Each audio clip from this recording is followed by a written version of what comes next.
I am JoAnne Woodard. I'm the founder and director of Sally B. Howard School for the Arts and Education in Wilson, North Carolina. My name is Sandeep Aggarwal. I'm the Dean of Business, Technology and Cultural Affairs at the Sally B. Howard School of Arts in Wilson, North Carolina. We serve 800 students in kindergarten to 8th grades, and these are students who are 94% low income. They are almost 100% minority, African American and Hispanic, large numbers of Hispanics, 300, and African American students. The mission of the school is to give these deserving kids who would otherwise be overlooked by the traditional system of education in our community. Give them a world-class education. You know, just take them to the moon, make stars out of them, both professionally and, character-wise. When I say stars, we have some in the arts that will go far in their careers. That's what we do.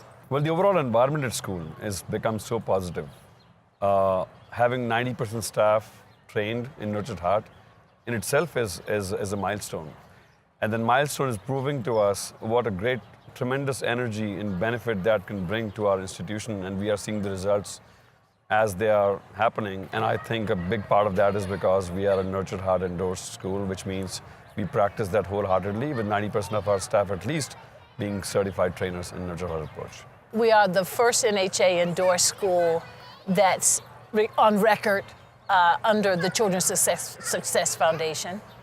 And that means that over 90% of our teachers are certified trainers for the Nurture Heart approach.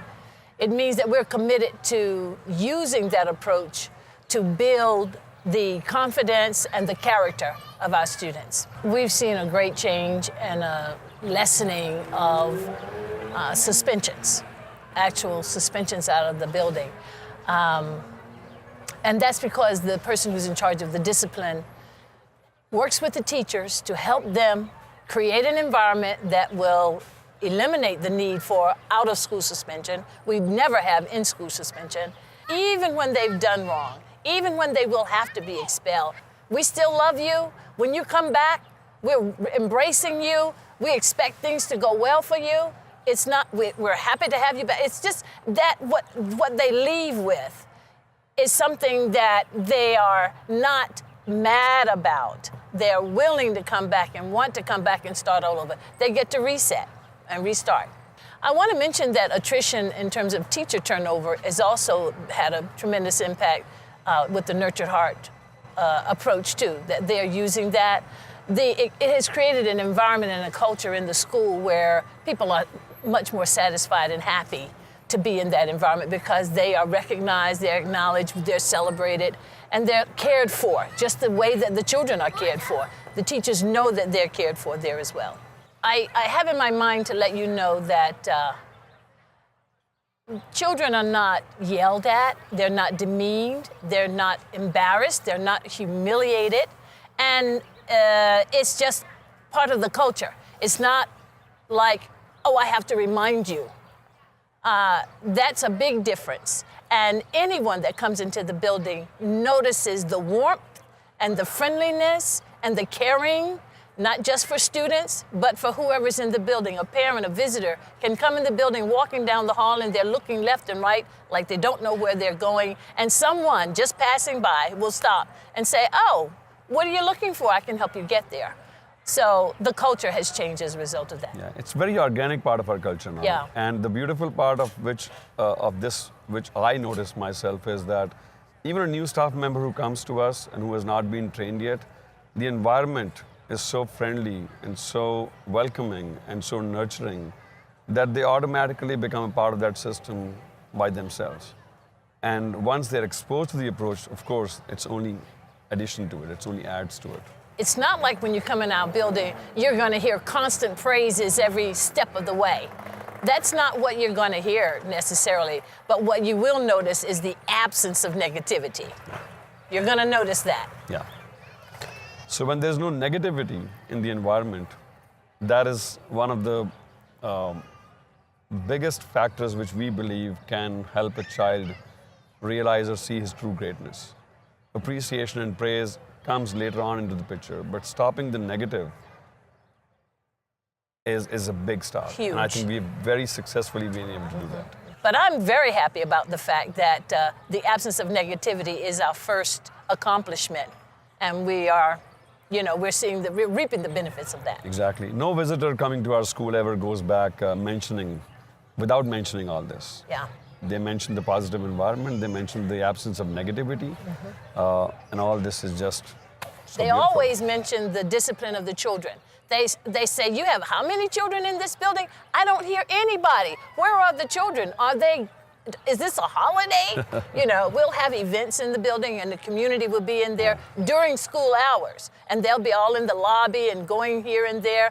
And they are just blown away that where are the children? We hear nothing. Whether they're in the halls or in the classroom, the quietness, the discipline of the children is extremely noticeable. And we have Nurtured Heart mentors who are meeting staff members, coaches. Yeah. We have weekly or monthly meetings with them where we can just have half an hour, 15 minutes of chat and a cup of coffee and just say, hey, how are things going for you? What is working well, what is not working well? And during those conversations, beautiful things come out and we all get re-energized and reconnected and things just keep going. This is a heart thing. This is a heart mission. We care, we love, we are committed to them.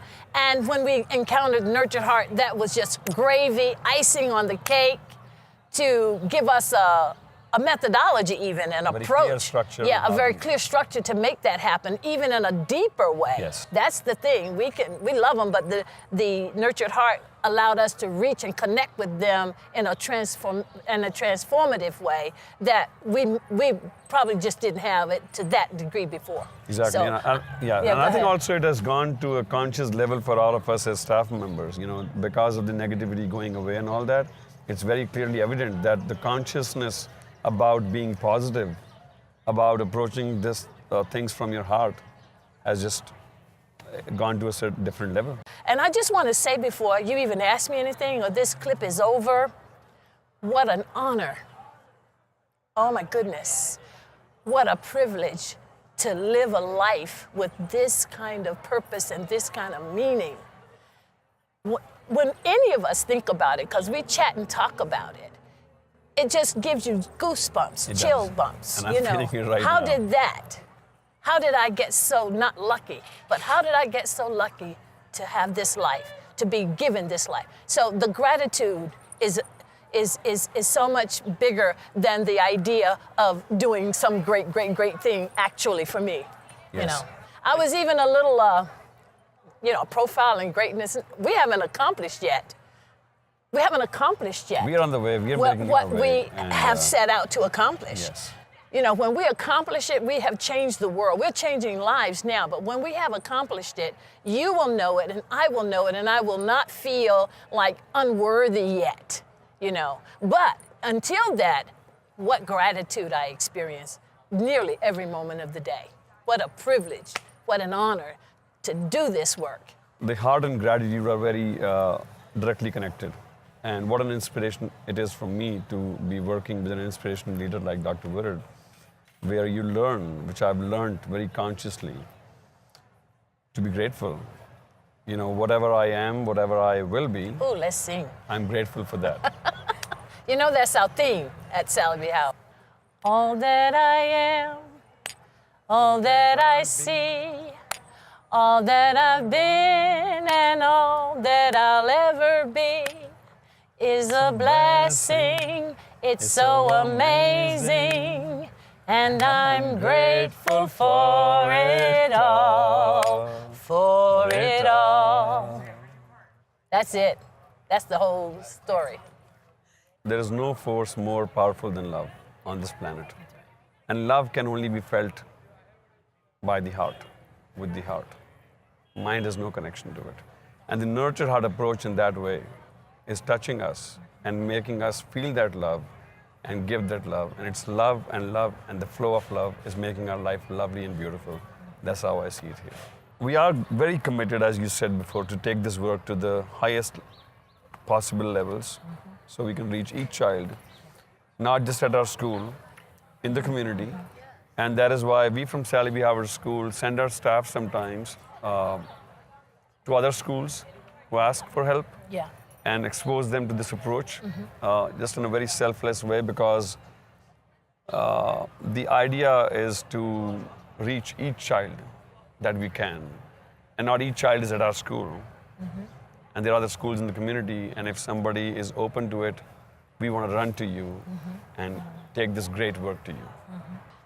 The things that we're trying to accomplish for our children in terms of their achievement, their ambition, their vision, where they're going to go,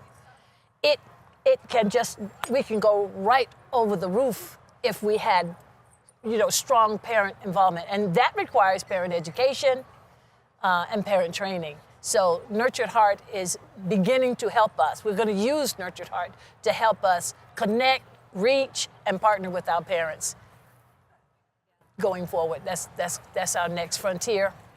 When I first was exposed to this Nurtured Heart approach in the year 2011 or 12, I think, and I went back home as a transformed person, I'm thinking I cannot leave this work only for Sally B. Howard School. Of course, that is my place. I want to take it back to my country. I want to take it to Pine Grove School, where I worked before, and help those kids receive more love, more appreciation, more true encouragement and acknowledgement and everything which we are giving to our children here. And that is how the whole idea started, and we talked to Dr. Woodard and Howard Glasser. And what happened after that, only God knows. I have no idea. So we were in India a month back, and at a conference of 70 principals, headmasters of the top schools in the country, and they were meeting for their 75th Platinum Jubilee conferences. And Howard Glasser, Dr. Woodard, and I, with Alice Glasser, we presented to them and exposed them to this approach, and got an amazing reception, amazing response. And I think we are changing the world one child at a time, one community, one school, countries, and so on.